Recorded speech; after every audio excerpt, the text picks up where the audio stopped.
Vous êtes avec Bertrand Pointec et si vous voulez apprendre à utiliser les macros sur Excel, eh bien surtout reste avec moi car je vous ai préparé un guide complet pour débutants sur les macros et sur VBA. Et je suis certain qu'après avoir suivi cette vidéo, vous vous sentirez vraiment à l'aise avec les macros et avec VBA sur Excel, même si vous n'avez jamais utilisé tout cela avant aujourd'hui. Et juste avant de démarrer, si mes vidéos vous apportent quelque chose, si ça vous permet d'évoluer, si ça vous permet d'apprendre, eh bien surtout n'hésitez pas à liker la vidéo, à la partager et à vous abonner. Ça aide vraiment la chaîne à se développer.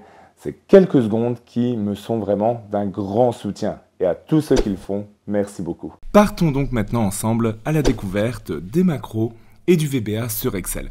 Alors attention, c'est pas à confondre avec l'onglet Automate qui se trouve juste ici, qui est une nouvelle forme d'automatisation proposée par Microsoft depuis peu. Dans les faits, l'onglet Automate ici propose quelque chose de très similaire, mais plus axé sur les fonctionnalités web d'Excel. Nous, on va se concentrer sur le macro et sur le VBA. Donc pour ça, premièrement, je vais faire attention à bien être sur la fenêtre d'Excel et je vais faire un clic droit sur un des titres du ruban. Et je vais aller dans Personnaliser le ruban. Ici, dans Personnaliser le ruban, je vais venir cocher la case Développeur. Voilà, on coche et on clique sur OK.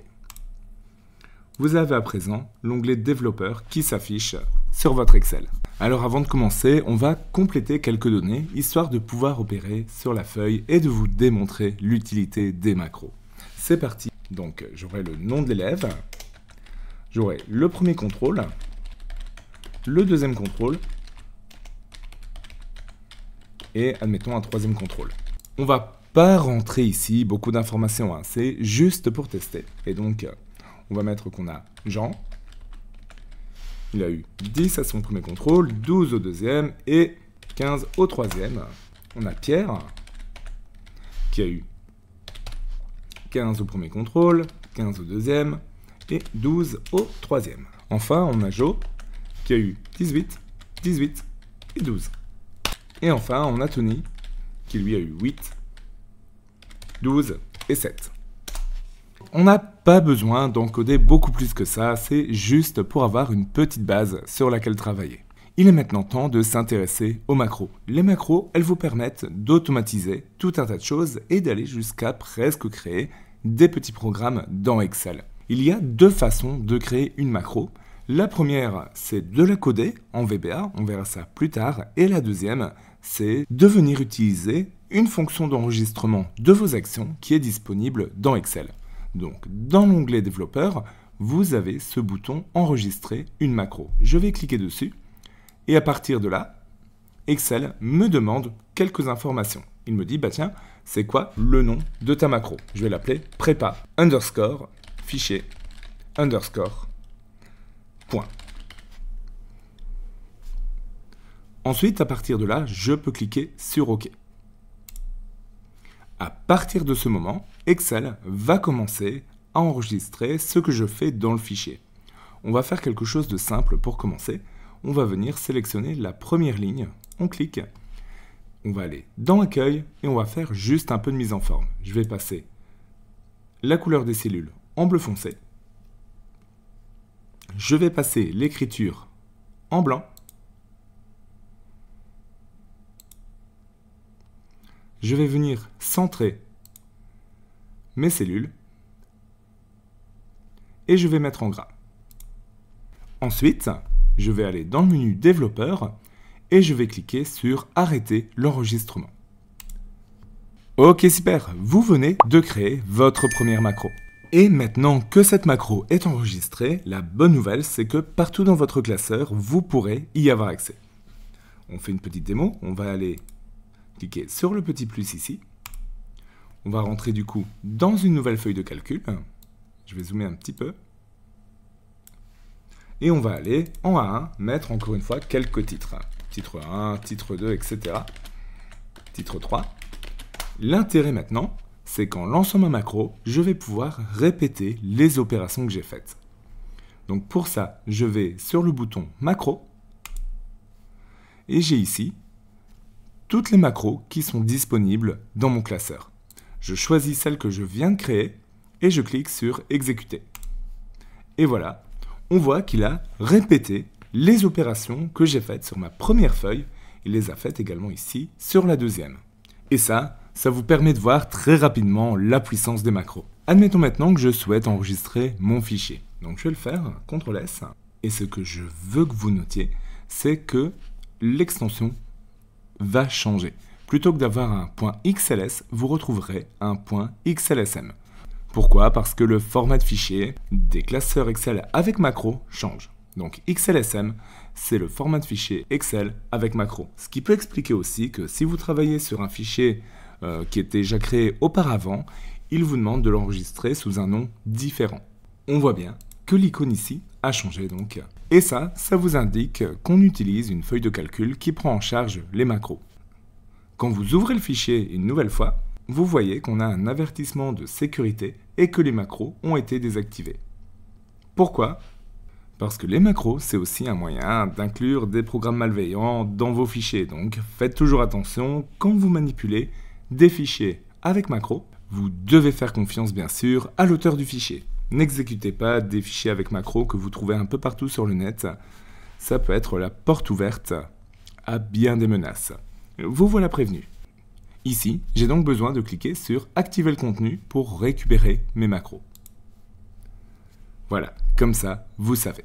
Maintenant, comme je vous l'ai dit, les macros, c'est aussi du code. Et d'ailleurs, ce que vous avez fait, ce que vous avez enregistré, ce n'est jamais traduit que sous forme de code. Petite démonstration, on retourne dans l'onglet développeur, on retourne dans l'onglet macro, et ici, plutôt que de cliquer sur « Exécuter », je vais cliquer sur « Modifier ». Vous voyez qu'une nouvelle fenêtre s'ouvre. Cette fenêtre, c'est Microsoft Visual Basic pour application. Autrement dit, VBA. Elle s'ouvre par-dessus Excel. D'ailleurs, vous voyez que si je bouge la fenêtre, on retrouve Excel qui est juste en dessous. Et c'est dans ce programme que vous pouvez venir manipuler votre macro. Et quand vous avez cliqué sur Modifier, eh bien, ça a ouvert le fichier contenant la macro directement dans l'éditeur de code qui se trouve ici. Donc, vous l'aurez compris, votre macro, eh bien, c'est ce code-ci. Alors, pas la peine d'avoir peur, on va regarder ça plus en détail. En fait, ça ne fait jamais que traduire ce que vous avez fait précédemment.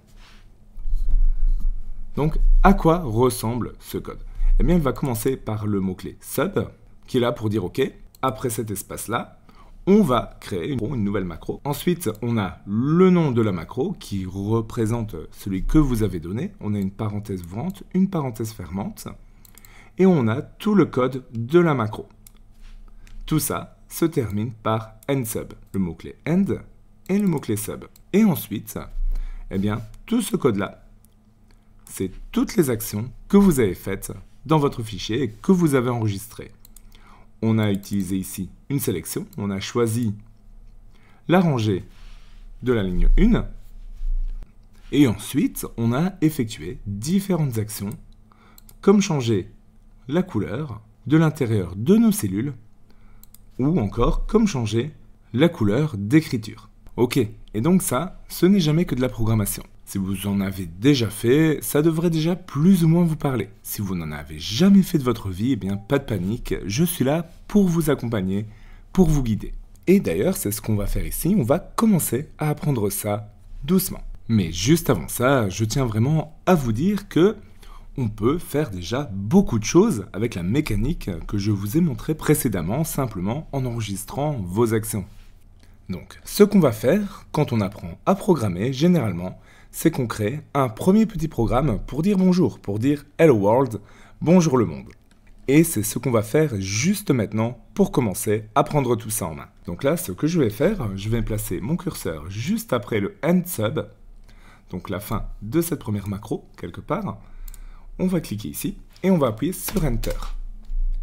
On va défiler un peu et on va commencer à écrire notre première macro à la main. Donc on a vu, et on peut s'inspirer de ce qu'on a fait, qu'on commence notre macro par sub, puis le nom de notre macro. Donc on va faire ça, on va faire sub, et on va appeler ça Hello World. Hello underscore world.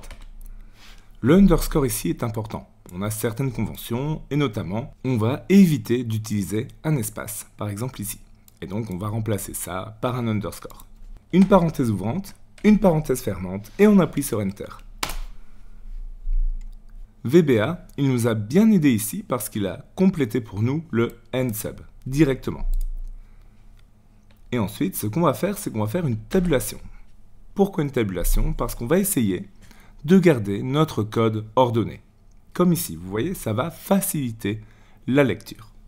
On va ensuite venir taper MSG Box avec un B majuscule et un M majuscule exactement comme ceci. C'est super important. Ça ne marcherait pas si on mettait un B minuscule ici. Faites bien exactement comme moi.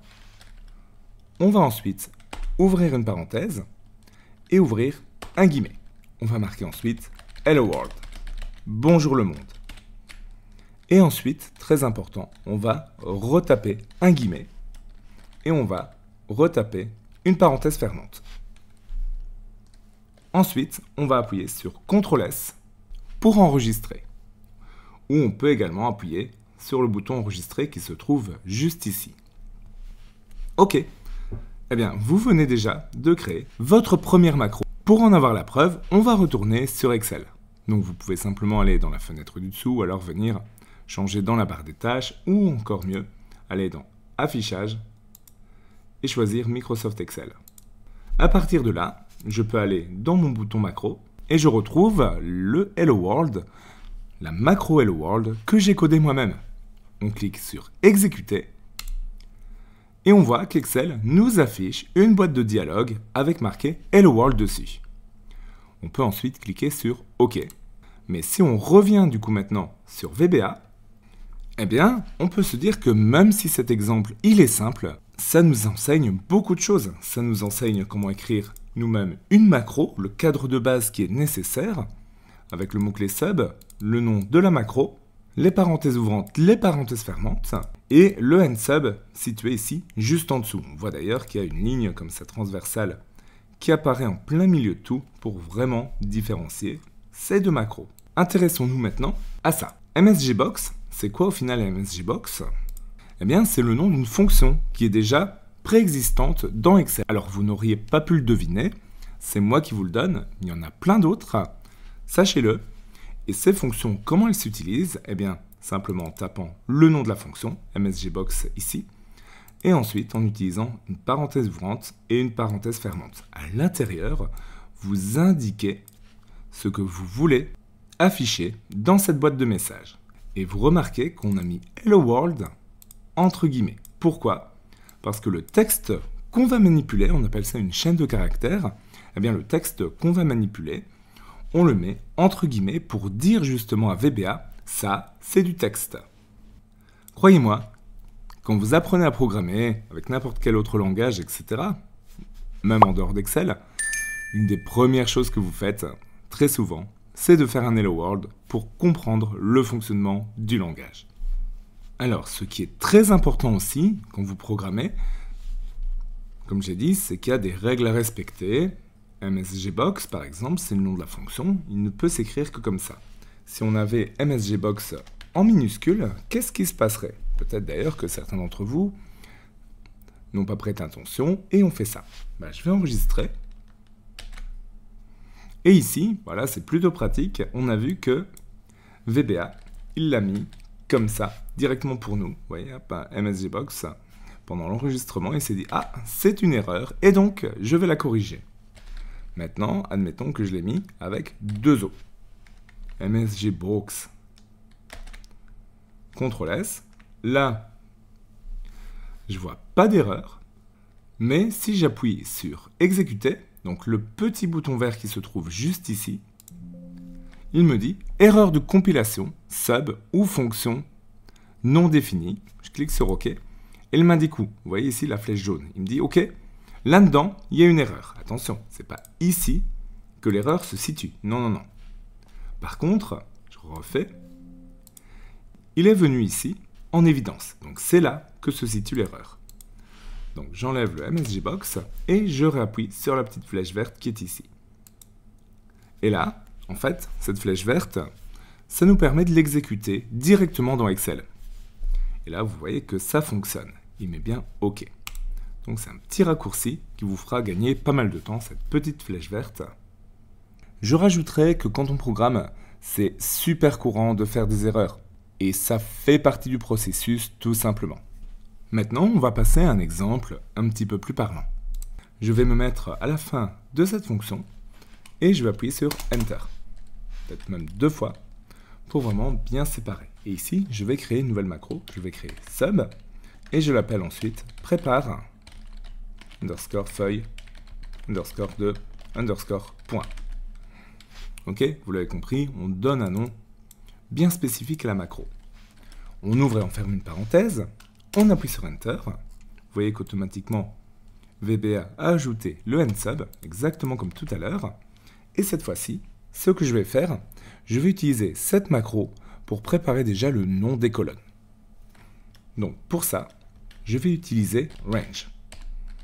Range, suivi d'une parenthèse ouvrante et d'une parenthèse fermante, va me permettre de sélectionner quelque chose dans ma feuille de calcul. En l'occurrence ici, je veux l'utiliser pour sélectionner une cellule. Donc j'ouvre un guillemet, je tape le nom de la cellule que je veux sélectionner, ici on va dire A1, et je ferme le guillemet. Ensuite, je vais suivre ça de point value. En fait, qu'est-ce qu'il faut comprendre là-dedans sans rentrer dans des détails trop techniques? Eh bien, je vais sélectionner la cellule, c'est ce qu'on fait ici avec range A1, et je vais accéder à ce qu'elle contient, point value. Et maintenant, je vais mettre un égal. Et dedans, on dit, bah voilà, maintenant sa valeur, ce qu'elle contient, ça égale quoi? On ouvre les guillemets, parce qu'on va mettre du texte, nom et prénom. Maintenant, on ferme ça avec un guillemet. On enregistre avec CTRL-S. On n'a pas d'erreur. Et ce que je vais faire avant d'exécuter, c'est que je vais aller dans une nouvelle feuille. Voilà, ici, je suis dans une nouvelle feuille Excel. Et je vais lancer ma macro. Alors, je peux soit passer par macro ici. On voit que préparer feuille de point, c'est disponible. Ou alors, je peux le lancer à partir de VBA. C'est comme on veut. Moi, je vais lancer préparer feuille de point. La nouvelle macro qu'on vient de créer. On clique sur exécuter. Et on voit que directement, ça fait bien ce qu'on veut. Ça vient mettre nom et prénom dans la case A1. Et donc maintenant, si ça marche, eh bien, on aurait envie de revenir sur notre Excel et de mettre maintenant CTRL 1, CTRL 2, CTRL 3. Bref, préparer la structure qu'on a faite manuellement au début de la vidéo. Eh bien, faisons ça. D'ailleurs, si vous avez bien compris, vous devriez presque être capable de le faire tout seul. Et si c'est le cas, eh bien surtout n'hésitez pas à mettre la vidéo en pause et à essayer. Nous, on continue. Donc ici, on va faire range, toujours, sauf que cette fois-ci, c'est la cellule B1 qu'on veut compléter. Et donc, on va faire point value, et ici, ça sera CTRL 1. Range C1, maintenant, point value, ça sera CTRL 2. Et enfin, range D1, point value, égale, entre guillemets, CTRL 3. On enregistre et on peut maintenant exécuter. Donc on se place bien dans cette macro et on appuie sur Play.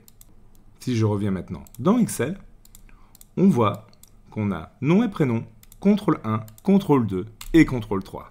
Donc c'est super. Maintenant, notre macro, elle est capable de compléter même la structure de notre cahier de points à notre place.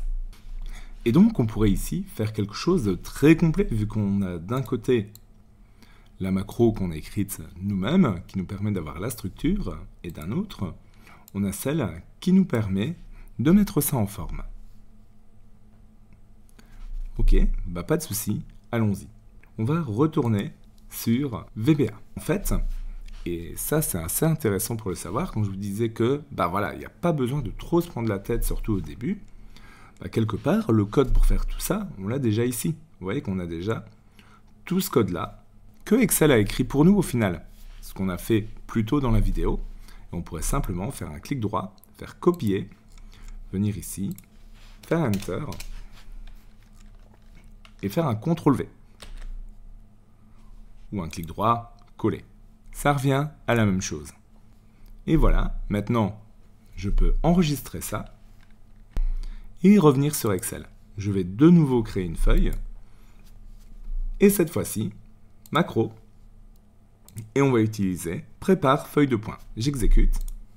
Et maintenant, non seulement on a le contenu qui a été écrit par les lignes de code que nous avons écrites nous-mêmes, mais on a aussi la mise en forme qui s'est faite simplement en reprenant le code qu'on avait enregistré via le bouton enregistrer une macro. Et vous voyez que du coup, eh bien, vous pouvez en fait combiner les deux. Vous n'avez pas besoin, en tout cas pas au début, même si c'est intéressant après de voir un petit peu comment le code fonctionne, etc. Mais quelque part, vous pouvez fonctionner en écrivant une partie du code vous-même et en reprenant une partie du code qui a été enregistrée par Excel. Et je vous le rappelle, on peut faire vraiment beaucoup de choses avec l'enregistrement directement comme ça dans Excel. Donc voilà, déjà à ce stade-ci de la vidéo, je pense que vous commencez à voir beaucoup de possibilités qui s'offrent à vous.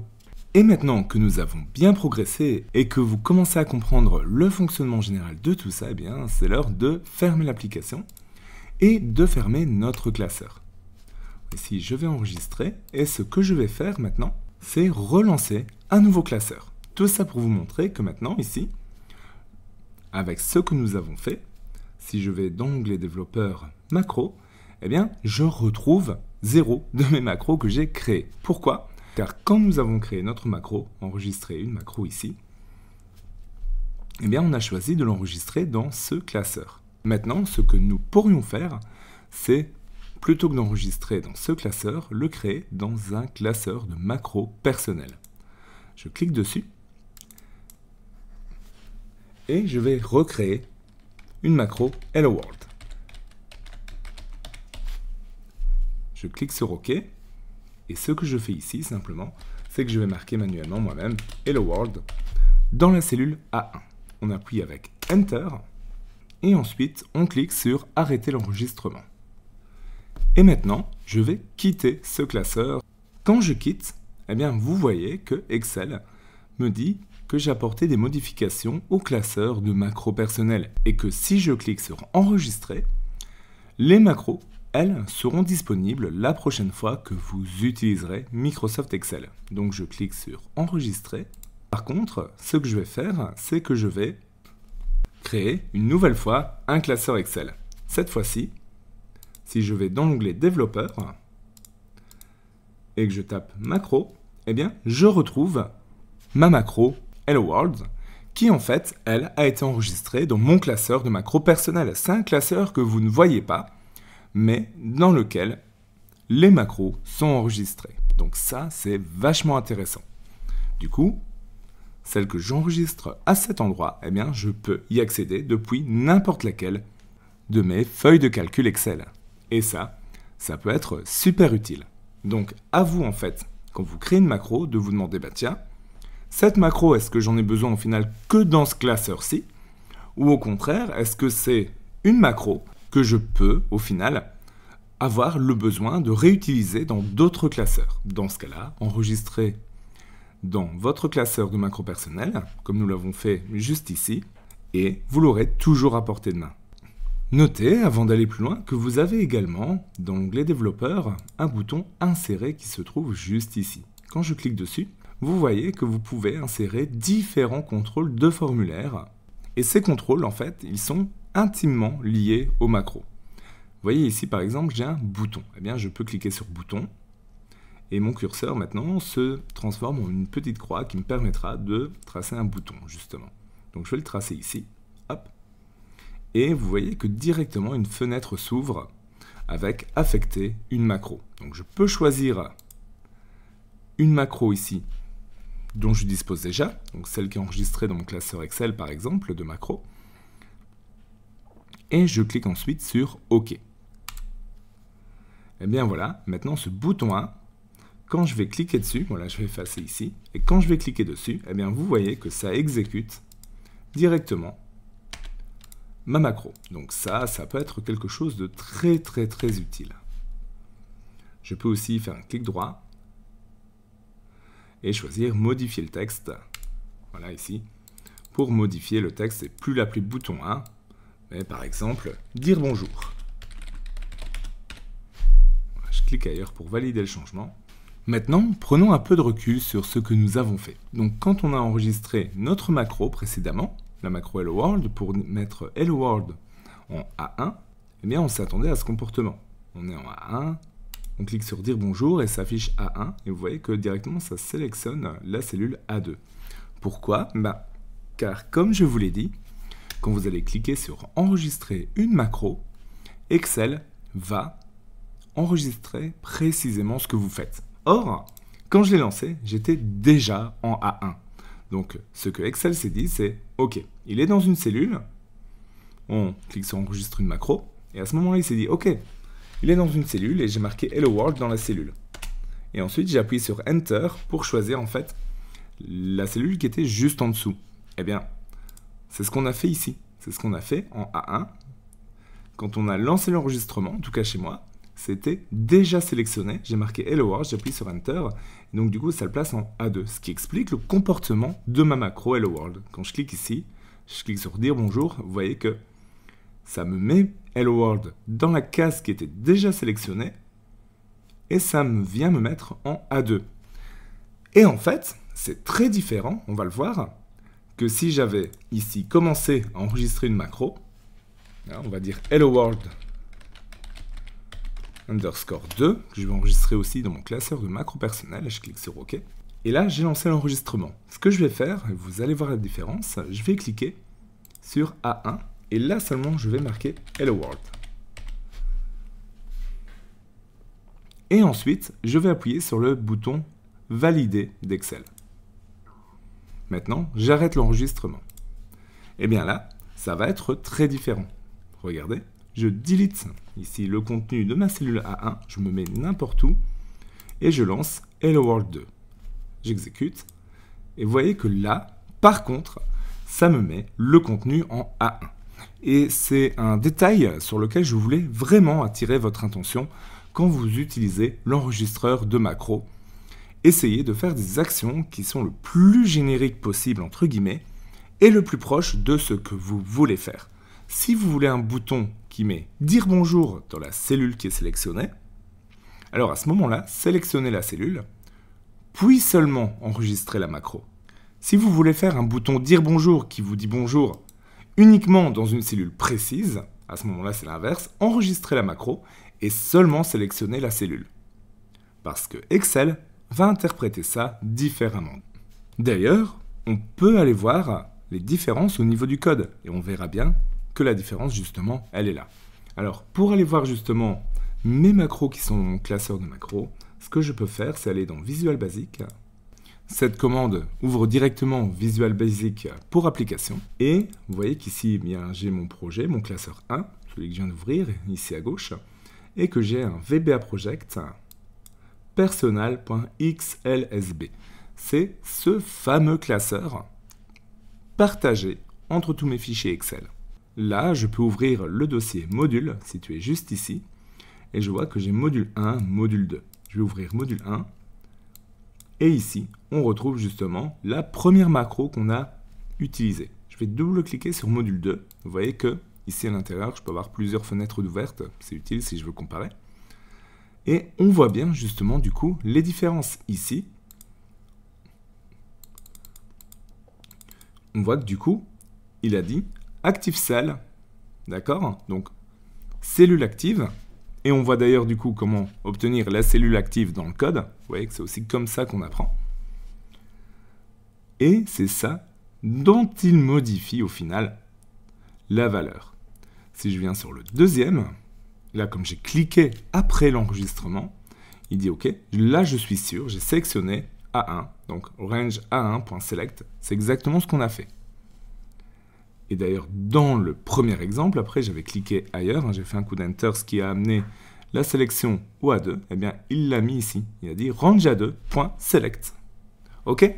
Vous voyez la différence? Ce qu'il faut bien comprendre depuis le début, quand on crée une nouvelle macro, voilà ici, qu'on a fait entre guillemets automatiquement avec l'enregistreur d'Excel, eh bien ce qu'Excel fait pour nous, c'est qu'il crée un module. Un module, c'est justement ce qui va contenir vos différentes fonctions et vos différentes procédures. Donc, on va le faire pour une fois manuellement.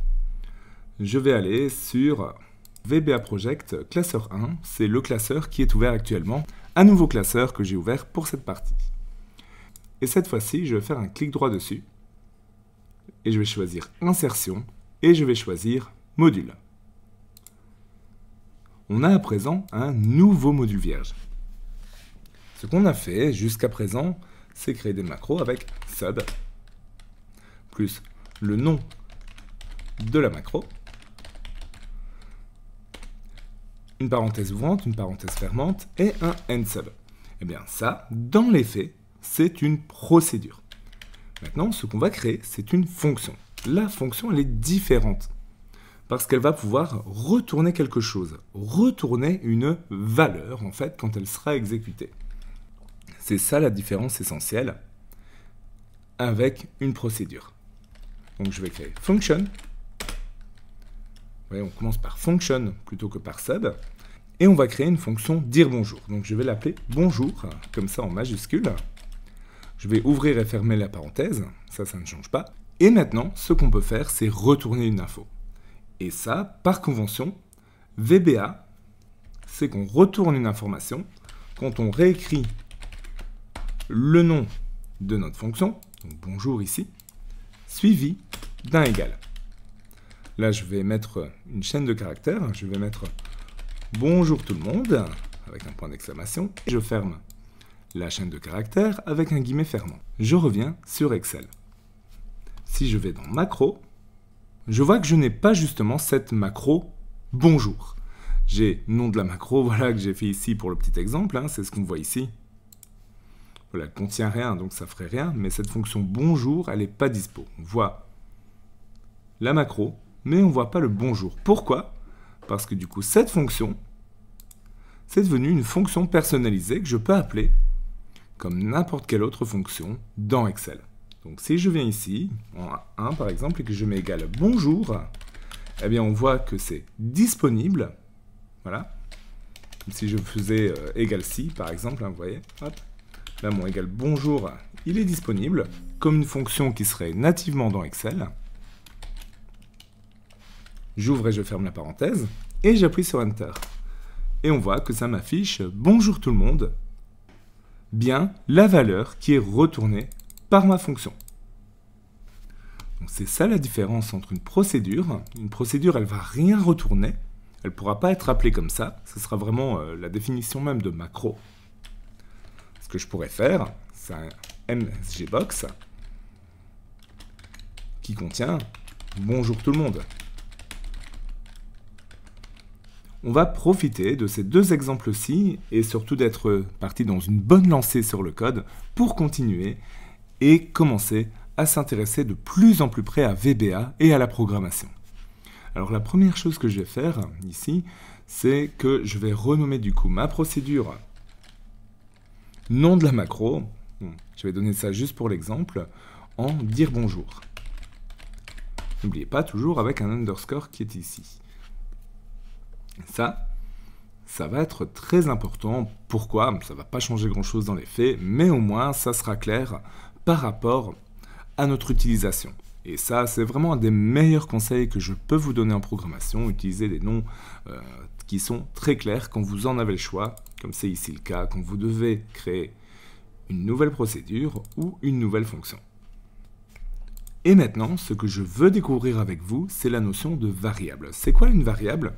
C'est un espace mémoire dans lequel vous pouvez rentrer tout un tas d'informations possibles. Je vous donne un exemple qui vaudra bien mieux qu'un long discours. Donc je vais venir juste au-dessus de msgbox dans notre procédure dire bonjour et je vais écrire ceci.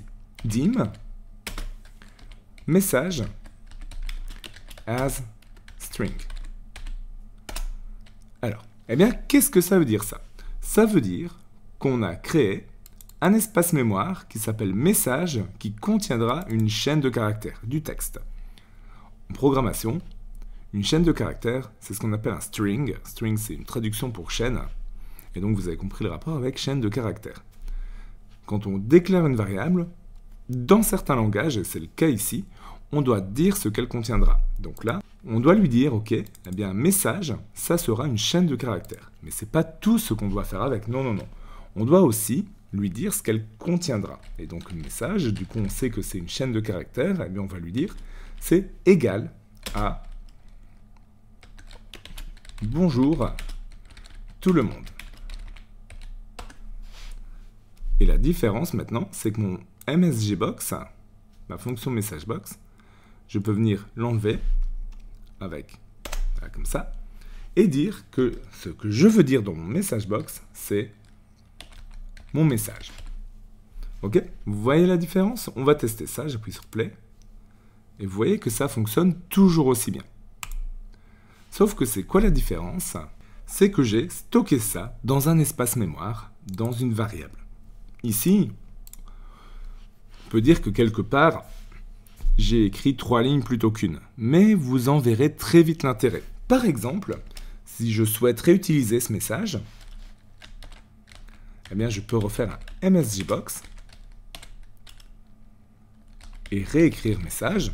Et directement, eh bien, le code, c'est que je parle de bonjour tout le monde. La preuve, un message, je clique OK, un deuxième message. C'est ça l'intérêt, je définis à un seul endroit et puis je peux le réutiliser.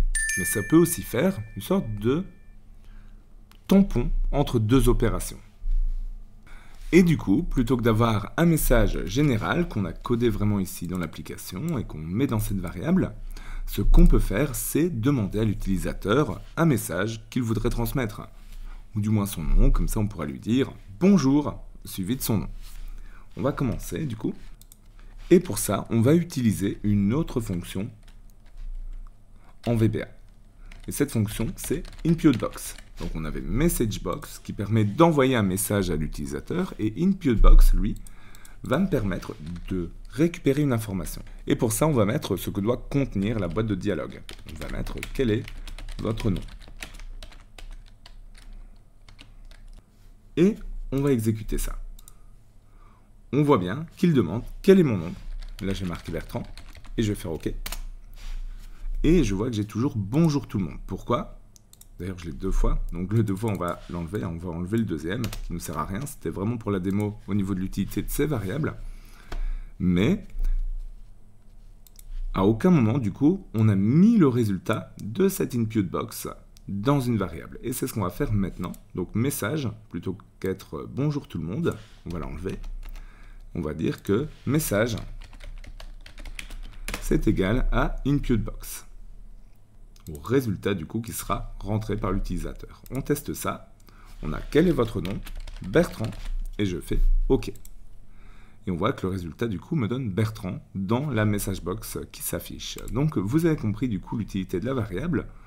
On la déclare, on dit, bah voilà, elle existe, il y a un espace mémoire dans lequel on peut stocker quelque chose, et cet espace mémoire, il s'appelle message, et c'est du texte. Ici, message, du coup, on l'affecte, on parle d'affectation, au résultat de InputBox, et ensuite, on n'a plus qu'à l'afficher. Mais ici, du coup, eh bien, il ne me dit pas « Bonjour Bertrand », non, il marque juste Bertrand, et donc j'ai besoin d'ajouter bonjour, virgule et espace à la variable. Et bien ça, on peut le faire. Là, je vais faire un Enter. J'ai une nouvelle ligne dans laquelle je peux écrire quelque chose. Et pour du texte, ce qu'on veut faire, ça s'appelle de la concaténation. Ça veut dire ajouter une partie de texte avant ou après la variable. Et c'est ce qu'on va faire ici. On va dire que message, c'est égal à bonjour, virgule, ferme les guillemets. On a une chaîne de caractères. Et on va ajouter la deuxième chaîne de caractères derrière, qui est déjà contenue dans le message. On peut réutiliser message. Donc, pour la concaténation, en VBA, on va utiliser le et commercial. Donc, on dit bonjour et message. Et vous voyez aussi pourquoi on met les chaînes de caractères quelque part entre guillemets. C'est parce que du coup, Là, message, on n'a pas de guillemets, on sait très bien maintenant que c'est le nom d'une variable. Si je mettais des guillemets, ça serait juste un texte message. On pourrait peut-être faire le test juste après. On va tester ici. Là, j'ai marqué Bertrand. Je fais OK. Et on voit bien que là, le résultat me retourne « Bonjour Bertrand ». OK, c'est réussi. Donc là, on est bien sur le nom d'une variable. Si j'avais mis des guillemets, hop, et que j'exécute, je mets Bertrand, encore une fois. OK. Eh bien là, on voit qu'il met « Bonjour, message ». Comprenez du coup la différence entre ceci. Là, c'est une chaîne de caractères. J'enlève les guillemets et là, on a une variable. Les variables, on peut aussi en utiliser comme paramètre d'une fonction. Ça veut dire que ici, ma fonction bonjour, elle met par défaut bonjour tout le monde, mais maintenant, ce que je peux faire ici, c'est rajouter le nom d'une variable, ici, directement. Donc là, je vais mettre bonjour, nom. Et là, maintenant, quand j'utiliserai ma fonction, je pourrais rentrer un nom, qui serait une chaîne de caractères du coup. Et là, je vais faire pareil, plutôt que d'avoir bonjour tout le monde, je vais faire bonjour, virgule, et je vais concaténer au niveau du retour ma chaîne de caractères nom. Voilà, là c'est bon. Donc là c'est bon. Je viens de l'écrire et je retourne sur Excel. Et maintenant, je vais faire égal bonjour et j'ouvre une parenthèse et je vais marquer Bertrand. Et on voit bien que du coup, il me met bonjour Bertrand. Donc vous savez maintenant créer d'ailleurs vos propres fonctions sur Excel avec les paramètres que vous voulez. C'est quand même très puissant. Intéressons-nous maintenant un peu plus au niveau des types de données. Donc les types de données, c'est justement ici quand on a dit que notre variable message, c'était une chaîne de caractères. Et bien maintenant,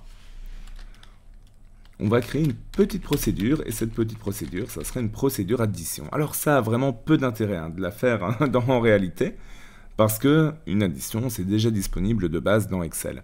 Cependant, là, c'est vraiment pour la démo. On va ouvrir, fermer la parenthèse, c'est une procédure, et ce qu'on va faire ici, c'est qu'on va créer des variables, deux variables. On va appeler ça nombre 1. Et on va le mettre aussi en chaîne de caractères. Et un nombre 2 qu'on mettra aussi en chaîne de caractères. Ensuite, ce qu'on va faire, c'est on va prendre nombre 1.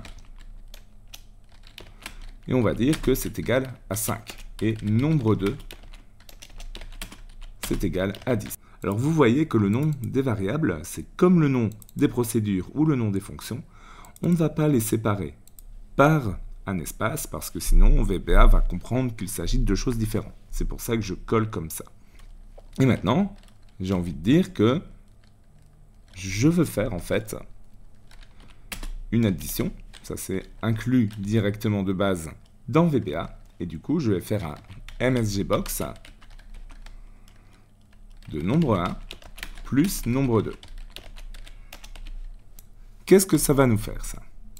Eh bien, on va lancer la procédure et on va voir. Il nous met 510. Eh bien, 510, c'est quand même étonnant. Eh bien, en fait, ce qu'il a fait, c'est qu'il a pris la première chaîne de caractères et il l'a additionné à la deuxième. Vous voyez, il a mis le 5 juste avant le 10, ce qui nous donne 510. Donc, on voit que par le type de données, le comportement ne va pas être le même. En fait, il a fait une concaténation ici aussi. Ce qui veut dire qu'en fait, on peut aussi faire une concaténation avec simplement un plus. Au niveau des méthodes précédentes, ça marcherait tout autant. Ici, je change par des plus. Et la première procédure ici, dire bonjour, je fais un play, je mets mon nom. Bonjour Bertrand. Ok, vous voyez, le et ou le plus, c'est deux façons différentes. Il y a souvent plusieurs façons de faire les choses en programmation. Et là, eh bien, il a fait une concaténation. Moi, ce que j'ai besoin de faire, c'est qu'il l'utilise comme un nombre et pas comme une chaîne de caractères. Alors, pour ça, il suffit de lui dire que ce n'est pas une chaîne de caractères, mais que c'est bien un integer. Integer, c'est un nombre, voilà, en VBA, un nombre qui sera compris entre plus ou moins 32 000 et des poussières et 32 000. Et là, du coup, qu'est-ce qui va se passer? je relance play. Et là, on voit que ça fonctionne. D'accord? Donc, c'est vraiment l'intérêt de préciser le bon type de données. Donc là, on est sur du nombre. Là, on est sur de la chaîne de caractères. Alors, attention. Là, on est sur du nombre, mais du nombre entier. Donc, ça veut dire que si on vient, par exemple, faire 5.2, donc le virgule va se noter point en programmation. Je lance play. Eh bien là, vous voyez qu'il me met 15 comme résultat. Pourquoi? Bien parce que c'est un nombre entier. Si on veut utiliser des nombres à virgule, là, on devra utiliser double.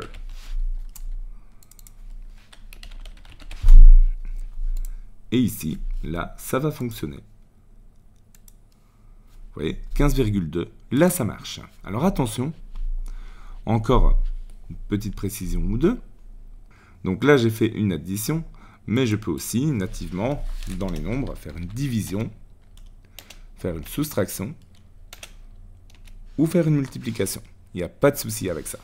Donc, au niveau des types de données, vous en avez plusieurs. Vous avez les integers qu'on a utilisés. Vous avez également long. Donc là, ce sont les nombres qui seront supérieurs à 32 000 ou inférieurs à moins 32 000. Vous avez single, ce sont des nombres à virgule à une précision de 7 chiffres. Vous avez les double qu'on a utilisés, qui sont les nombres à virgule, et ici avec une précision de 15 chiffres. Vous avez les dates. Vous avez les strings qu'on a utilisés également. Vous avez les booleans. Les booleans, c'est les valeurs qui prennent vrai ou faux. Vous avez les worksheets. Les worksheets, ce sont les feuilles de calcul sur Excel. Vous avez les workbooks, qui sont le classeur entier. Et enfin, vous avez le range, qui sont une portée de cellules, de colonnes, etc. Ça, ce sont les types de données que vous allez retrouver en VBA avec Excel.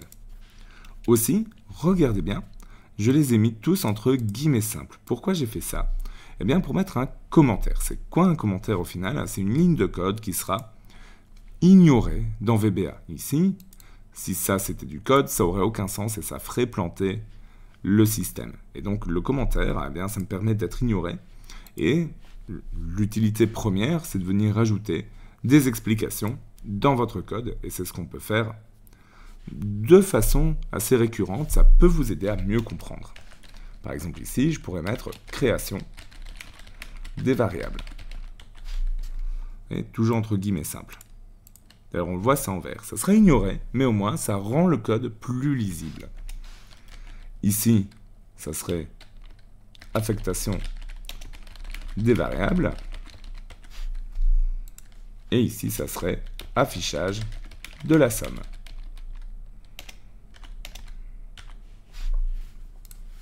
Vous voyez l'idée? Ça rend mon code plus lisible d'utiliser des commentaires.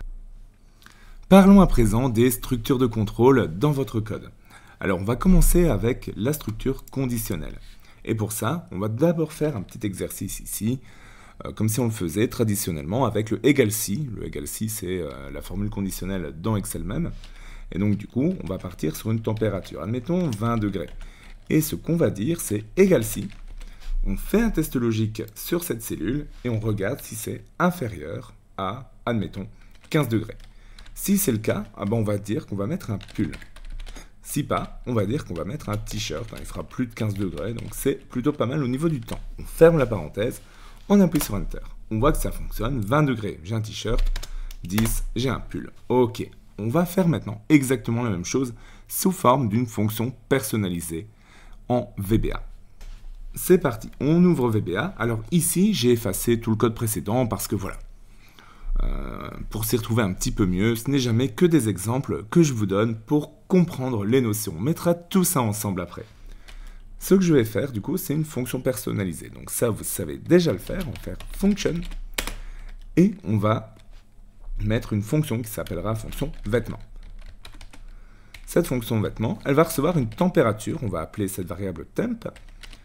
Et qu'est-ce qu'elle fera? Eh bien, elle retournera, comme dans notre exemple,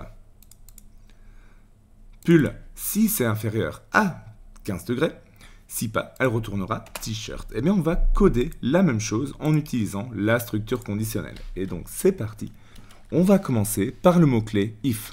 If, temp, puisqu'on reçoit cette variable, on peut l'utiliser dans la fonction, est inférieur à 15. Et ensuite, on va indiquer le mot-clé then pour indiquer le code qui sera exécuté si c'est vrai. On met un enter et ce qu'on va faire, c'est qu'on va mettre une tabulation pour rendre ça plus lisible. Comme ça, on sait que le code qui sera en dessous de ça sera exécuté dans cette condition. Et ici, ce qu'on fera, c'est que vêtements, eh bien, ce qui sera retourné, ça sera pull. Si pas, donc la deuxième partie de notre condition, elle sera indiquée par le mot-clé else. On met un enter, et ici, on met ce qui se passera, du coup, eh bien, on retournera vêtements égale t-shirt. Notez à chaque fois l'utilisation de chaîne de caractères pour ce que je retourne. Et ensuite, on termine par le mot-clé end if. On est bon. On peut utiliser maintenant notre fonction. Donc, je vais faire la même chose. Je vais faire égal vêtements. J'ouvre une parenthèse. Je passe la valeur. Ici, c'est 10 degrés contenu dans A1. Et on voit que ça nous retourne bien un pull. Super. Maintenant, je vais passer à 18. Eh bien, on voit que ça nous retourne maintenant un t-shirt. Donc, c'est parfait. Notre fonction, elle fonctionne justement. Et elle a été faite en VBA. Maintenant, qu'est-ce qui se passerait si je disais que, bah voilà, en dessous de 8 degrés, là, j'ai carrément besoin d'une veste. Et maintenant, je souhaite, entre 8 et 15 degrés, mettre un pull. Eh bien, dans ce cas-ci, je vais venir juste avant le else, et je vais rajouter else if. Tout coller. Je fais un espace et je mets maintenant une nouvelle condition. Et du coup, je vais marquer temp inférieur à 15. Et ensuite, j'utilise de nouveau le mot-clé then. Enter. Et ici, je vais mettre vêtements égale pull. Et donc, dans ce cas-ci, eh bien, comment ça se lit ça? On va d'abord tester si ça tombe en dessous de 8. Si c'est le cas, on retourne veste et tout ce code-là, en fait, il n'est même pas exécuté. Sinon, eh bien, VBA va vérifier que température, ici dans ce cas-ci, sera inférieure à 15. Dans ce cas-là, on va exécuter pull, et sinon, on exécutera t-shirt. Petite démo. Je vais venir maintenant marquer 14.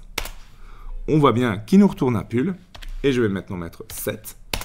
Et on voit bien qu'il nous retourne une veste. Ici, par contre, c'est pas adapté, on n'a pas adapté cette formule-là, il faudrait faire un si imbriqué, mais c'est pas grave, c'était pour la démo. Et donc c'est ça, une formule conditionnelle. Vous verrez que ça aura beaucoup d'utilité en programmation. Avant de passer à la suite, on va encore s'intéresser un petit peu au niveau du type de données, et plus précisément au niveau du type de données réceptionné ou émis par une fonction. Je vous fais une démo ici. Donc je vais effacer ici, hop, la formule conditionnelle, et je vais garder que notre formule personnalisée qu'on a créée. Ok ? Et ici, plutôt que d'avoir une température, 10 degrés par exemple, je vais venir mettre quelque chose qui n'a pas de sens. Je vais mettre hello. Eh bien, qu'est-ce qui se passe? Notre formule, elle nous renvoie quand même quelque chose. Elle essaye quand même d'exécuter ça. À aucun moment, on lui a dit, ok, toi, tu dois recevoir, alors, un integer ou un double, dans ce cas-ci, un nombre qui soit entier ou à virgule. D'ailleurs, à virgule, je pense que ça serait encore mieux. Et donc ça, on doit le préciser. Et on va le faire. On va mettre ici as double. Et là, maintenant, quand on relance notre fonction avec hello, on voit que du coup, il met attention valeur. Et oui, effectivement, tu n'as pas mis un double, qu'on aurait pu mettre ici, par exemple, 12,5. Voilà, là, il nous effectue le calcul correct, ou 19,2. On voit que ça fonctionne, ok? Et ça, c'est parce qu'on a précisé ici ce que devait être notre variable. Il nous met valeur en disant, bah voilà, attention, là, tu n'as pas mis quelque chose qui fit avec notre fonction. Aussi, ce qui est assez intéressant, c'est de préciser ce que va retourner notre fonction. Et ici, qu'est-ce qu'il retourne? C'est des chaînes de caractères. Eh bien, on peut le préciser ici. À la suite, on dit que cette fonction, elle retournera as string. Elle retournera une chaîne de caractères. Et là, on est bon, on a vraiment fait les choses proprement. Donc, j'y vais petit à petit, hein, c'est pour ça que je n'ai pas ajouté ça dès le départ, mais à partir de maintenant, prenez ces habitudes-ci. Une autre structure de contrôle très importante en programmation, ce sont les boucles. Les boucles, elles vont vous permettre de répéter une opération plusieurs fois. On va faire un petit exemple tout de suite. On va créer une procédure. Donc, ça, répéter, voilà, tout simplement. Et on va utiliser dès maintenant une boucle. Alors, généralement, pour une boucle, on va avoir besoin d'un compteur qui nous permet de compter justement le nombre de passages dans la boucle. On crée ça tout de suite. Donc, dim, on va créer compteur as integer. Et ce compteur, on va le mettre à 0. Et ensuite, ce qu'on va faire, c'est qu'on va commencer à utiliser notre structure de boucle. Alors, il en existe plusieurs. On va en voir une ensemble pour voir le principe. Et si l'occasion s'y prête dans la suite, eh bien, on en verra d'autres. Donc, pour ça, on va mettre do while, comme ceci. Et on va ensuite mettre notre condition. Ici, la condition, par exemple, c'est que notre compteur soit inférieur à 5. Comme ça, on aura 5 passages dans la boucle. Et on finit notre boucle par le mot-clé loop. Voilà, on a notre structure et maintenant, on peut venir mettre une instruction qui va se répéter plusieurs fois. Par exemple, on peut mettre un message box qui va simplement afficher notre compteur. Comme ça, on verra bien comment ça se passe. Donc, petit récap.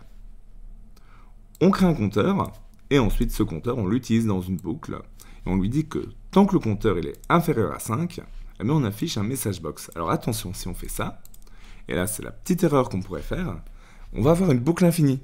Pourquoi? Parce qu'à aucun moment, on lui dit d'augmenter la valeur du compteur. Et c'est pour ça qu'on va faire ici compteur égale compteur plus 1. Là, à chaque passage, on finira par augmenter la valeur du compteur, et donc on aura bien un compte qui se fera. On lance, on voit bien qu'il nous affiche 0, on clique sur OK, 1, 2, 3, 4. Ok, donc il a affiché 5 fois, c'est juste qu'on a commencé à partir de 0. C'est généralement ce qu'on fait en programmation, donc prenez cette habitude-là. Eh bien ça, c'est le fonctionnement d'une boucle, et vous le verrez, ça aura beaucoup d'utilité pratique. Ok, avec tout ça, vous êtes maintenant bien armé pour pouvoir utiliser VBA dans des conditions bien réelles et bien pratiques. Bien sûr, dans la suite de la vidéo, on rajoutera quelques éléments qui vous permettront de manipuler des cellules, des colonnes, etc. etc. Et attaquons ça tout de suite. Ce que je vous propose de faire maintenant, c'est de perfectionner ce qu'on a fait au début. Et donc de pouvoir avoir notre macro qui va créer la structure de notre cahier de points. Démonstration en image. J'ai maintenant créé liste de points que quand je l'exécute, il me demande le nombre d'évaluations. Admettons que j'en veuille 3. Je clique sur OK. Et vous voyez que directement, il me remplit les colonnes avec les titres nom et prénom, évaluation 1, évaluation 2, évaluation 3. Super. Et maintenant, il me demande d'indiquer le nom de l'élève ou exit pour quitter. Donc, on va dire que je vais mettre Bertrand. Vous voyez qu'il ajoute Bertrand ici directement.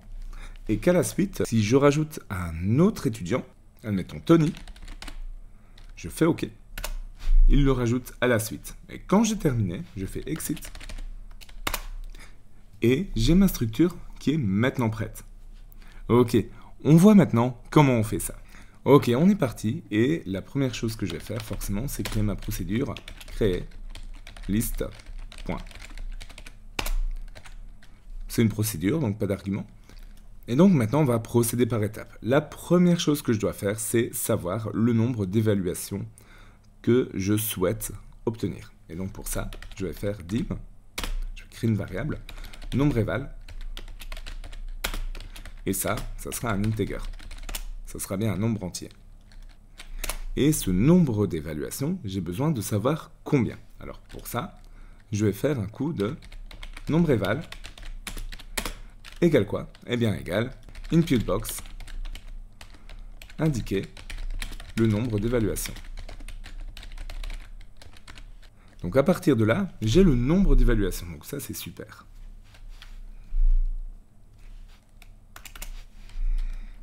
Maintenant, je sais que directement, dans la cellule A1, je vais devoir avoir le titre nom et prénom. Donc ça, on a déjà fait ça précédemment. On va utiliser range A1. On précise bien la cellule en tant que chaîne de caractères. Vous voyez, au guillemets. Et je vais utiliser point value. Et cette valeur, ça sera égal à quoi? Eh bien, ça sera égal à nom et prénom, autrement dit de l'étudiant. Donc à partir de là, on est déjà bon. Si on lance ça, on voit qu'il me demande le nombre d'évaluations. Pour l'instant, on n'en fait rien par le stocker dans une variable. Je vais mettre 2. Et on voit qu'il m'indique bien nom et prénom dans la cellule A1. Donc ça, c'est super. Maintenant que j'ai le nombre d'évaluations, je vais devoir à chaque fois mettre évaluation 1, évaluation 2, évaluation 3 à la suite. Donc vous l'aurez compris, il y a une histoire de boucle ici quelque part. Eh bien, je vais faire un do while. Et là, j'ai besoin d'une condition et pour l'instant, je n'en ai pas. Vous voyez, si je fais Enter, il me dit qu'il y a une erreur de compilation, qu'il y a une expression qui est attendue, un test en fait. Bon, pour l'instant, on va laisser ça de côté. Et on va mettre loop maintenant. Alors justement, ce do while, qu'est-ce que je peux faire ici comme condition? Eh bien, j'ai le nombre d'évaluations, donc je pourrais à chaque fois faire un tour dans la boucle et ensuite diminuer le nombre d'évaluations de 1 jusqu'à atteindre 0. Eh bien, c'est ce qu'on va faire. On va faire nombre éval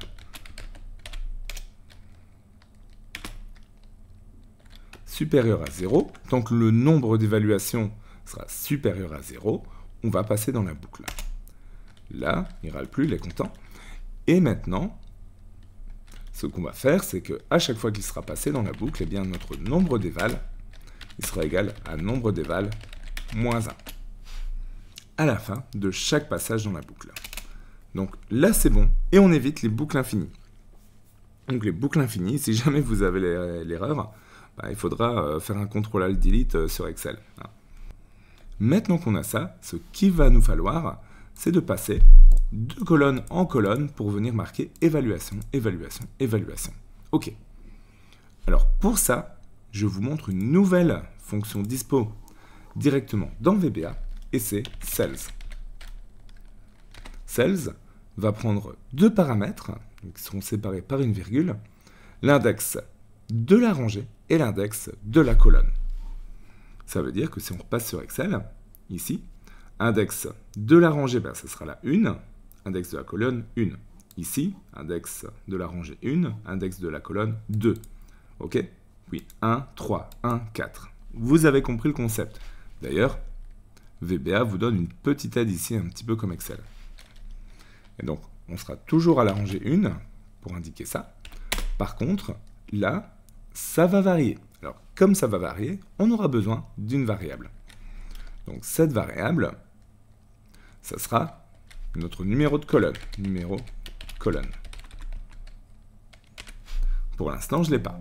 Vous voyez que si je clique ailleurs, il râle en disant tu tapes numéro de colonne, mais tu ne sais pas de quoi tu parles. Ok, c'est pas grave, on va le créer. Donc, on va faire dim numéro colonne as integer, encore une fois. On sait que par défaut, au départ, il devra commencer à la colonne 2. Eh bien, on va définir ça.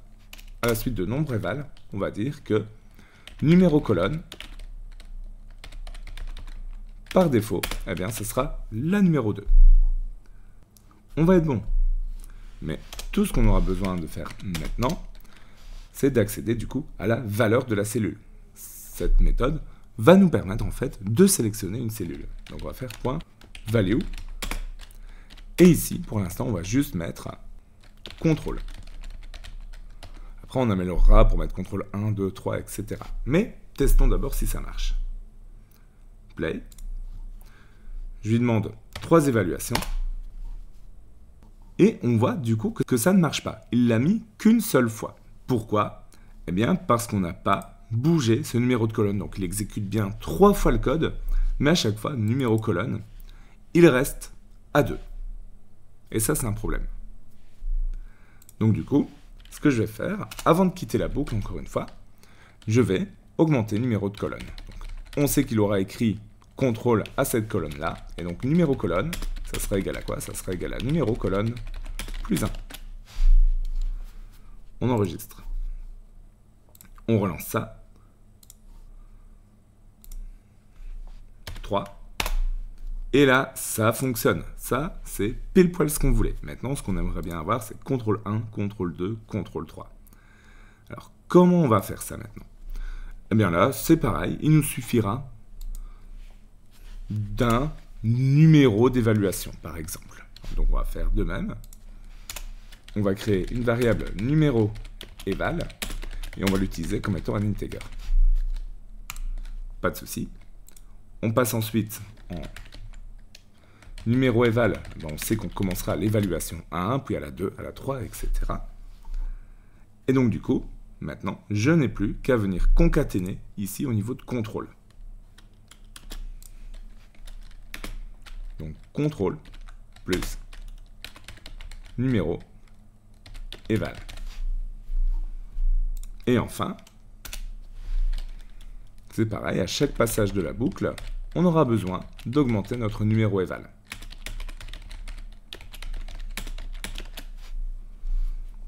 On relance.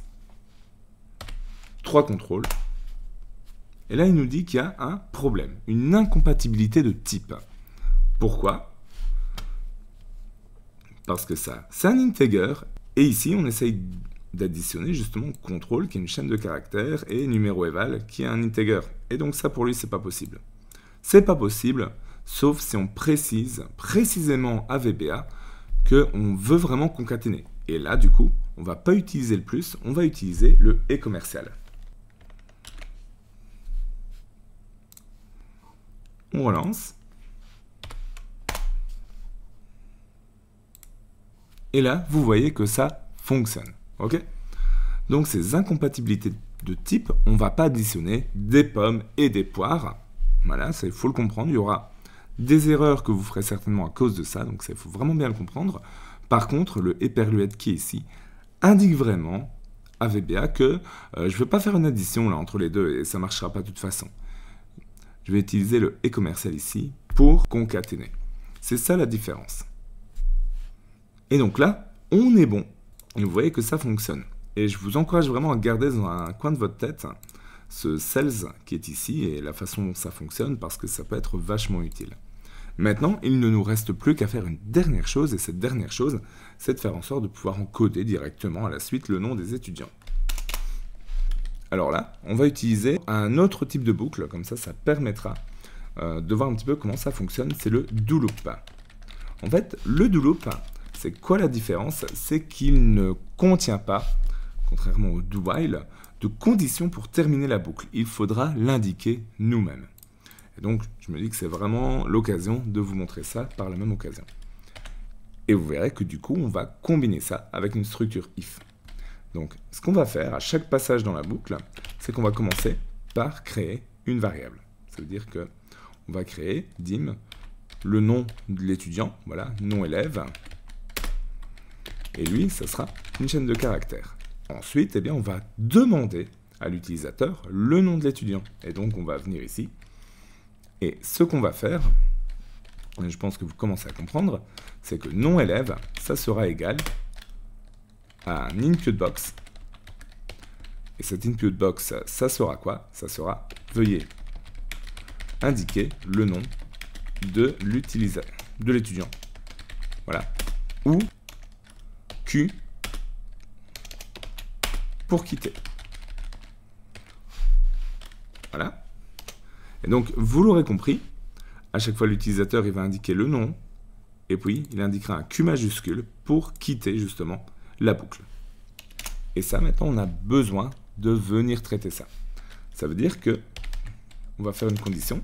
On va lui dire que si nom élève égale à Q, alors c'est une chaîne de caractères, c'est pour ça qu'on garde les guillemets, mais on va devoir faire quelque chose.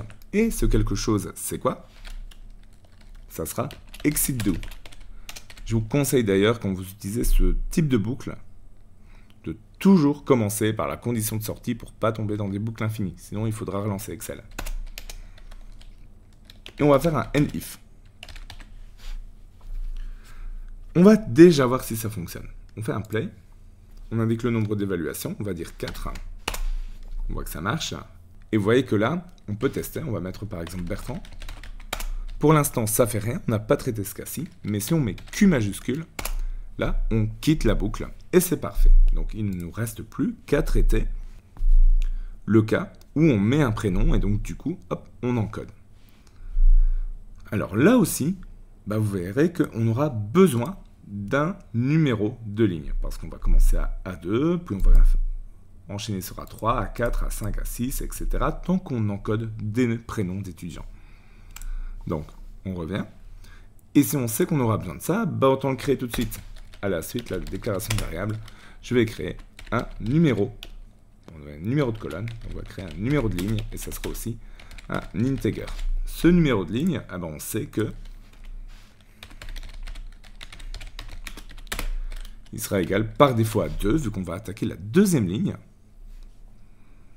Et maintenant, on a tout ce qu'il faut pour encoder nos étudiants. Donc, je viens après mon exit do et je rajoute maintenant un else. Donc, si ce n'est pas un Q pour quitter, eh bien, c'est qu'on veut encoder notre étudiant. Et dans ce cas-là, ce qu'on va faire, c'est qu'on va reprendre cells. Cette fois-ci, le numéro de ligne, ça sera numéro ligne qu'on a créé précédemment, qui va être par défaut à 2. Et ce sera toujours dans la première colonne. Donc ça, c'est bon. Vous voyez comment on peut vraiment venir maintenant naviguer dans notre feuille de calcul? On va reprendre sa valeur, .value, et on va dire que ça sera égal à nom élève qu'on a été recherché juste avant. OK. C'est presque bon. Pourquoi? Parce que si je fais ça, à chaque fois, il va être sur le même nom. Regardez, je fais un coup de play. 2 évaluations. Bon, du coup, ça ne fait pas celle-ci. Et là, je vais mettre, OK, Bertrand. Il me l'a encodé, mais il reste sur la même ligne. Et donc, si je mets Tony, il va juste le remplacer. Vous voyez la différence? Q pour quitter. Donc, maintenant, ce que je vais faire, c'est que je vais augmenter numéro de ligne à chaque fois que j'ai encodé un étudiant. Et donc, pour ça, simplement, numéro ligne égale numéro ligne plus 1. J'enregistre. Et cette fois-ci, j'ai enfin le code que je souhaite. Macro, créer liste de points, exécuter. J'indique le nombre d'évaluations, 3. On est bon. Le nom du premier étudiant, Bertrand. Le nom du deuxième étudiant, Tony. On voit que ça s'ajoute bien à la suite. Et quand j'en ai assez, j'appuie sur Q pour quitter. Et ma macro m'a enfin préparé la structure totalement sans que je doive vraiment intervenir sur le classeur, vu que je n'ai fait qu'être guidé par la macro. Maintenant, en guise de deuxième TP, ce que je vous propose, c'est de créer ces 3 boutons. Ces 3 boutons qui seront utiles, par exemple, pour créer des listes de courses. Par exemple, on pourrait se dire qu'on a besoin souvent de prendre des légumes, des pommes de terre, du soda, etc., etc. Bref, vous avez compris le concept. Eh bien, ces boutons, ils vont être assez sympas, vu qu'ils vont permettre, ici dans la liste, d'augmenter la valeur. Par exemple, ici, j'augmente de 1, j'augmente de 1, j'augmente de 1 à chaque fois avec le bouton, ou je diminue de 1. Vous voyez l'idée? Deuxième chose, le bouton important vous permettra de dire, alors à ça, il faut vraiment pas que j'oublie, donc je vais le mettre en gras, en souligné et en italique. Je clique, hop, et même en rouge d'ailleurs. D'ailleurs, on voit que je l'avais déjà fait ici, c'est pour ça que ça s'est affiché en rouge à cet endroit-là. En théorie, vous avez déjà tout ce qu'il faut pour savoir faire ça. Donc, n'hésitez pas à mettre en pause la vidéo et à essayer par vous-même. Mais si pas, la solution arrive juste après.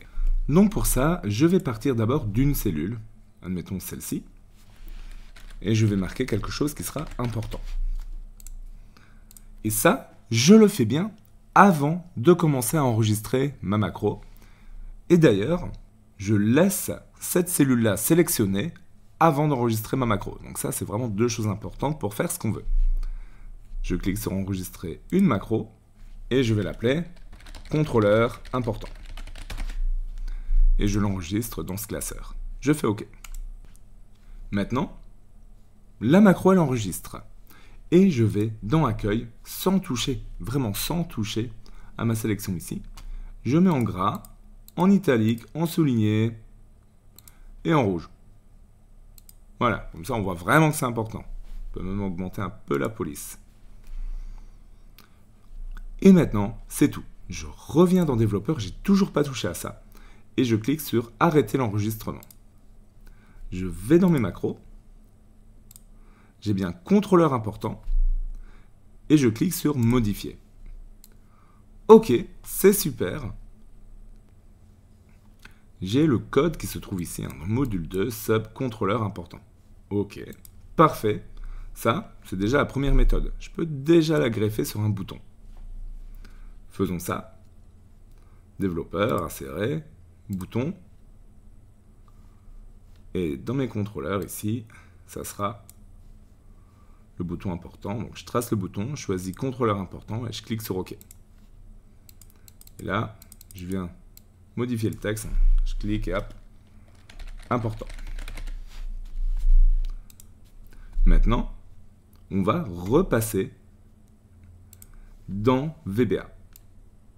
Et ici, on va pouvoir commencer à s'amuser. Parce qu'on a vu la façon avec laquelle VBA traite notre sélection, et on voit en fait que c'est simplement sélection, point, quelque chose. Et donc à partir de là, on va pouvoir faire notre bouton +1, sub, contrôleur +1, on va appeler ça comme ça, and sub, et on sait que du coup, on va partir de sélection, et on pourrait certainement utiliser .value, et c'est égal à quoi? Sélection, .value, +1. On enregistre, et on n'a plus qu'à venir essayer de greffer ça sur un bouton. Donc là j'ai 2, on va la tester d'abord. Donc admettons que j'ai 2. Macro, contrôleur +1, on exécute. Ça me donne 3, c'est parfait. Et donc j'ai plus qu'à créer mon bouton +1. Je rechoisis contrôleur +1 au niveau de la macro qui sera exécutée. Et je renomme ça +1. Ok, on continue. Donc si on a su faire le bouton +1, je vous laisse essayer de faire le bouton -1. Mettez en pause la vidéo, faites-le. Ok, si vous avez essayé ou si vous doutez un peu, on fait la petite correction. On va dans nos macros. Et on peut limite copier-coller le code. Copier. Coller. Et là, je vais juste changer le nom. Contrôleur -1. Et du coup, on n'a plus qu'à faire selection.value -1. On enregistre. Et on n'a plus qu'à greffer ça sur un nouveau bouton. Insérer. Bouton. Et pour le bouton, on choisit contrôleur -1. On fait OK. On n'a plus qu'à renommer ça en -1. Ok, maintenant, intéressons-nous à la gestion des erreurs. Qu'est-ce que j'entends par erreur? Eh bien, il s'agit de cas que votre code n'aurait pas prévu, par exemple. Je vous donne un exemple. Je vais sur important et j'appuie sur +1. Et là, boum, erreur, incompatibilité de type. Vous voyez qu'on a un code d'erreur et l'explication de l'erreur. Bon, j'appuie sur fin. Donc ça marche pas et ça clôture brutalement ma macro. Donc ça, j'ai pas trop envie de le faire. Et on va adapter en ajoutant la gestion des erreurs. Comment on fait ça? Eh bien, on va commencer par lui dire quoi faire en cas d'erreur. Donc ici, je vais lui dire on error. Go to. Donc, en cas d'erreur, va à. Et là, on va définir ce qui va réceptionner l'erreur. On va appeler ça oups. On va ensuite mettre une petite tabulation pour toujours bien voir ce qu'on veut faire. Et on va ajouter ici un exit sub. L'idée, c'est qu'on exécute la fonction jusqu'au exit sub et qu'en cas d'erreur, on aille justement jusqu'à la suite qui sera ici. Donc je reviens en arrière et je dis oups, donc le nom que j'ai défini là, 2 points. Et là, je peux lui donner un message box avec simplement erreur. J'enregistre et je teste. Je retourne sur la case où j'ai du texte et je lui demande de faire +1. Et là, il n'a pas réussi parce qu'il y a une erreur quelque part justement. Et il me met erreur, mais vous voyez que du coup, ça ne quitte pas entre guillemets la macro, ça ne me renvoie pas à mon code, etc. C'est juste que l'erreur, elle a été prise en charge. Je peux même mieux faire. Plutôt que de marquer erreur, je peux lui demander d'afficher directement dans Excel le code d'erreur. Et pour ça, je vais taper ERR, c'est ce qui sera retourné en fait comme erreur, point description. On relance, et là on voit le incompatibilité de type qu'on avait tout à l'heure, mais au moins on a le message clair dans Excel. Enfin, parfois, vous allez avoir du mal à comprendre d'où vient l'erreur de logique, etc. Et pour ça, il y a quelque chose de très pratique, c'est le débogage étape par étape. Donc pour ça, je vais aller, par exemple ici, subcontrôleur important, et je peux aller dans débogage, et ensuite choisir pas à pas détaillé. Ici, en fait, ça va, à chaque fois que je vais cliquer, effectuer chaque instruction au coup par coup. Je peux d'ailleurs appuyer sur F8, à chaque fois le raccourci, pour le faire. Et donc on voit précisément où on se situe dans le programme. C'est même mieux si je viens mettre mes deux fenêtres côte à côte et que je reviens ici sur ce que j'avais fait précédemment. Bien là, on va voir que c'est encore plus fort et plus utile. Donc je reviens dans module 1, je reviens sur ma procédure créer liste de points et je vais faire un coup de débogage, pas à pas détaillé. On voit qu'il commence par lire la procédure. J'appuie sur F8. On arrive à l'input box. J'appuie sur F8, ça le lance. Donc ici, j'ai besoin de 3 évaluations. Ensuite, il définit numéro de colonne à 0, F8, à 1. Voilà. Et vous voyez qu'à chaque fois que j'appuie, il fait pas à pas. On voit d'ailleurs que ça le fait en temps réel ici. Ce qui est intéressant, c'est que je peux venir sur une variable en cours d'exécution et voir à ce moment-là, simplement en survolant avec ma souris, la valeur qu'elle prend actuellement. Donc là, on voit que nombre éval, il est à 1 actuellement. Je refais un petit coup d'F8, la fonction est exécutée, et si je reviens sur nombre éval, elle est passée à 0. Et donc ça, c'est vraiment quelque chose de très important à utiliser. Si jamais vous avez du code qui est plus compliqué, que vous voulez investiguer un peu plus, eh bien, pensez à ça. Ok, je pense qu'avec tout ça, vous devez déjà être capable de bien prendre en main les macros et VBA et de jouer avec pas mal de choses. Maintenant, qu'est-ce qu'on doit faire si jamais eh bien, vous voulez aller plus loin, vous voulez aller chercher comment on fait ceci ou cela, etc. Eh bien, la première chose qui répondra à pas mal de trucs, ça sera justement de pouvoir enregistrer vos macros et de regarder un petit peu ça et d'adapter. Sinon, la solution, on va dire officielle, c'est d'aller dans la documentation que je vous mettrai en description.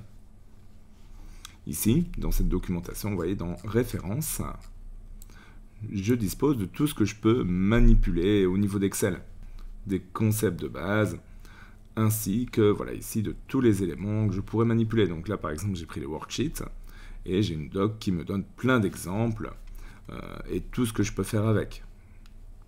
Maintenant, c'est pas toujours facile de s'y retrouver, donc vous pouvez aussi très bien utiliser Google. Tout simplement, vous verrez pas mal de sites web, de tutoriels, etc. qui expliquent beaucoup ça. Ou encore plus simple, vous pouvez utiliser ChatGPT qui est parfaitement capable de vous aider à coder vos macros et donc simplement entrer une conversation avec lui. Voilà, je vais lui demander, explique-moi comment je peux masquer une feuille de calcul sur Excel en VBA.